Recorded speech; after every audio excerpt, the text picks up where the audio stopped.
సంవత్సరాల తరబడి ఎన్ని మందులు వాడినా మీ మోకాల నొప్పులు తగ్గట్లేదా? ప్రాణ పెయిన్ క్లినిక్ లో అత్యాధునిక చికిత్స. అమ్మా, మామూలుగా చూసుకుంటే మాట మనిషిని నొప్పిస్తదనమాట.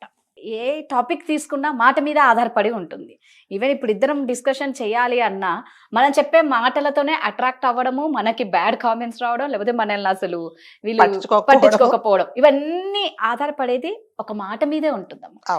సో అంటే అప్పుడు మనం నలుగురిలో అయినా సరే, నలుగురిలోకి వెళ్తే మంచిగా మాట్లాడు అంటారు. నలుగురిలో కాదు, ఇద్దరితో, నువ్వు నెక్స్ట్ తోటి ఎదురు ఉన్న వాళ్ళతో మంచిగా మాట్లాడితే చాలు. నలుగురితో తర్వాత కథ.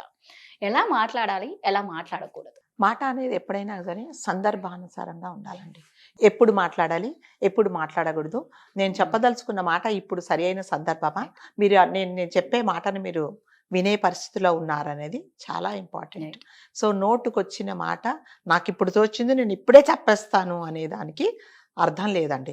సో కొంతమంది అంటారు ఎప్పుడప్పుడు చెప్పేస్తే మంచిగుంటుంది, సిచ్యువేషన్ బట్టి మనం మాట్లాడుకోవాలి. సో మాట అనేది చాలా జాగ్రత్తగా మాట్లాడాలి.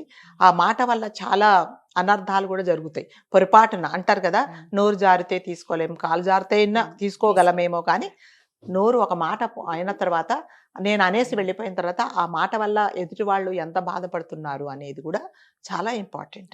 సో అదేంటి, పళ్ళు మన నాలుకలో చుట్టూ ఉన్న పళ్ళు అడిగాయట. నాలుక అడిగిందంట, మీరు ప్రతి ఒక్కటి నాకు చక్కగా నమిలి రుచి చూపిస్తున్నారు, నా పని ఏం లేదు, ఉట్టిగా మింగేస్తున్నాను, మరి మీరు నాకు ఇంత సహాయం చేస్తున్నారు కదా, ఏమైనా హెల్ప్ చేయాలా అని అడిగిందట నాలుక. ఏం లేదు, నువ్వు మాకేం హెల్ప్ చేయకు, నీ నాలుక జాగ్రత్తగా పెట్టుకో. ఎప్పుడైనా మీరు ఆ నాలుక నుంచి మాట వచ్చిందంటే 32 పళ్ళు రాలగొడతానంటారు, మాకు పళ్ళు రాలగొట్టించుకునే పరిస్థితి తీసుకురావద్దు అని చెప్పిందట. బాగుంది. అట్లాగనమాట. సో నువ్వు మమ్మల్ని ప్రొటెక్ట్ చేయాల్సిందంటే నీ నాలుక జాగ్రత్తగా పెట్టుకో కదా, మేము బాగా నమిలి పెడుతున్నాము, నువ్వు ఉట్టికి ఏం చేస్తున్నావు, నాలుక మీద వేసుకొని చక్కగా రుచి చూసి మింగేస్తున్నావు. నీ మాట వల్ల నువ్వు పొరపాటున ఒక మాట మాట్లాడితే నీ నాలుక తెగ్గొస్తాను అన్నారు ఫస్ట్, అది తర్వాత పళ్ళు రాలగొడతానంటాడు. నువ్వు మాట్లాడిన దానికి నా పెళ్ళి ఎందుకు రాలగొట్టించుకోవాలి, అందుకని మాకు నువ్వు అదొక్క సాయం చేయమని చెప్పారంట. సో అందుకని మాట అనేది చాలా జాగ్రత్తగా ఉండాలన్నమాట. సో అట్లాగే ఒక రాజుగారు ఏం చేశారట, ఒక దోషి అన్నమాట, అన్ని తప్పులు చేశాడు, నిరూపించుకున్నారు. సో ఇతనికి ఉరిశిక్ష చేయమని చెప్పారు.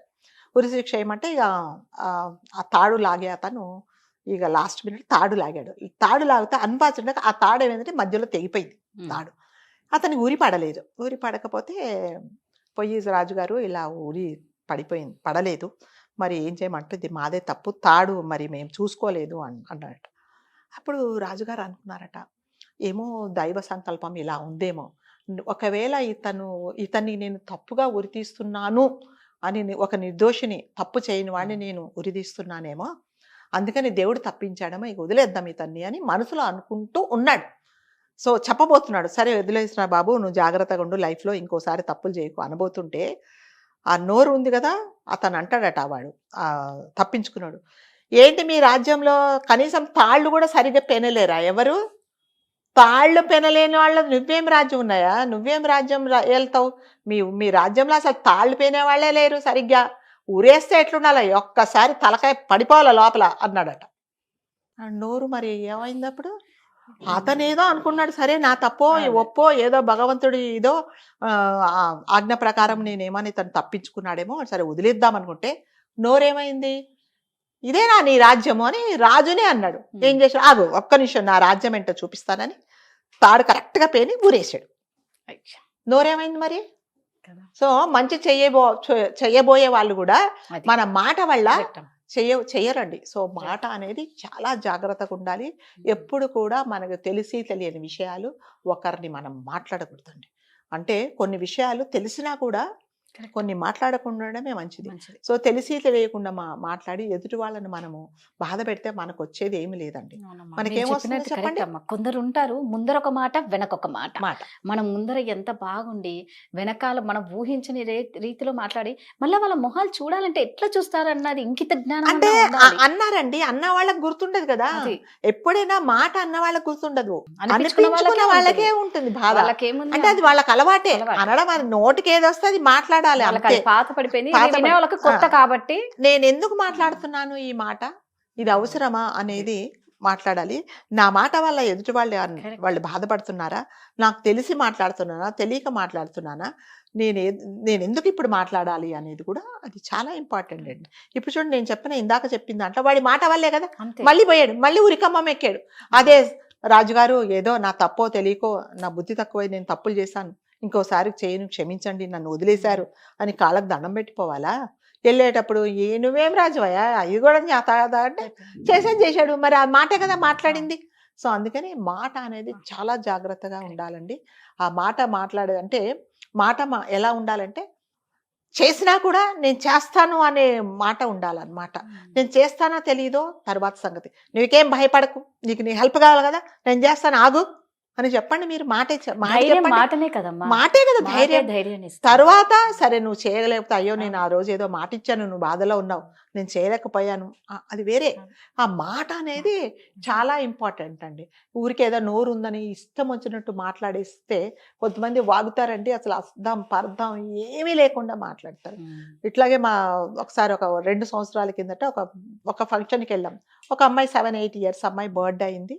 వాళ్ళ మదర్ చాలా గ్రాండ్గా చేసింది. ఓన్లీ మాకు తెలిసిన వాళ్ళని పిలిచింది. సో చాలా హ్యాపీగా ఉంది వాళ్ళ అమ్మాయి.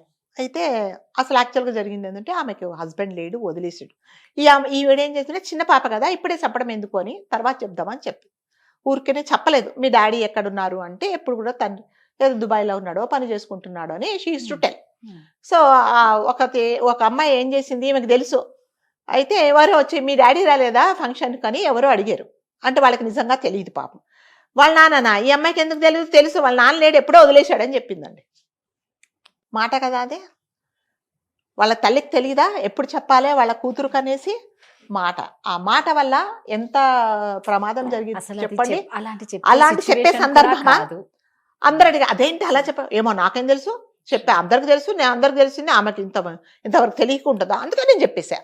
నోరు టప్ అని కొట్టాలి అట్లాంటప్పుడు, మాట్లాడేటప్పుడు అలాంటి నోరు మాట్లాడే వాళ్ళని. ఆ అమ్మాయి ఆ రోజు ఫంక్షన్ అంతా పాడైపోయి ఏడుసు, అదేంటి నాకు నాన్నలేడా అని పెద్ద గొడవ చేసేసి ఏడ్చేసి పార్టీ మొత్తం పాడైపోయిందండి. ఒకటే మాట, ఒక్క మాట మాట్లాడినందుకు. అవును నాకు తెలిసింది నేను చెప్పేశాను, రేపొద్దున తెలీదా, నీకెందుకు, రేపొద్దున చెప్తుందో చెప్పదో, తల్లిదే కదా బాధ్యత, నీకెందుకు. అందుకని ఎప్పుడైనా సరే అండి మాట మాత్రం చాలా జాగ్రత్తగా మనం లైఫ్లో ఎవరితోనైనా మాట మాట్లాడితే ఎలా ఉండాలంటే, మీకు నా మీద ఎంత కోపం ఉన్నా కూడా నేను మాటే మాట్లాడకు, ఆ కోపం పోయేసి నాకు మీరు హెల్ప్ చేసేలాగా ఉండాలి. అది మాట. నిజంగా అటు చూస్తే మాట వల్ల వాడి ప్రాణం పోగొట్టుకున్నాడా, ఇటు చూస్తే మంచిగా అందరూ నవ్వుతూ ఉన్న సెలబ్రేషన్ లో చిచ్చు పెట్టడం ఇదే. నిజంగా మాటకి అంత శక్తి పవర్ ఉంటుంది. మాట అనేది చాలా జాగ్రత్తగా ఆచి తూచి, బంగారం ఎలా చెప్తే ఒక గ్రాము కాదు ఒక చిన్న అదేమంటారు, ఒక చిన్న ఏదైనా కూడా ఎలా ఛార్జ్ చేస్తారు, సో అలాగా ఈ మాట నేను మాట్లాడుతున్నాను దీనికి ఛార్జ్ అవుతుంది అనేది చాలా ఇంపార్టెంట్ అంటారు. బాగున్నది, మాతో క్లోజ్ ఉన్నది, సడన్ గా మాతో మాట్లాడడం మానేసింది అంటే మీ మాటల వల్ల అనేది గుర్తుంచుకోవాలి. అంతే మరి. Thank you. సుమన్ టీవీలో మీ పర్సనల్ అండ్ బిజినెస్ ప్రమోషన్స్ కోసం కింది నెంబర్ కి కాంటాక్ట్ చేయండి.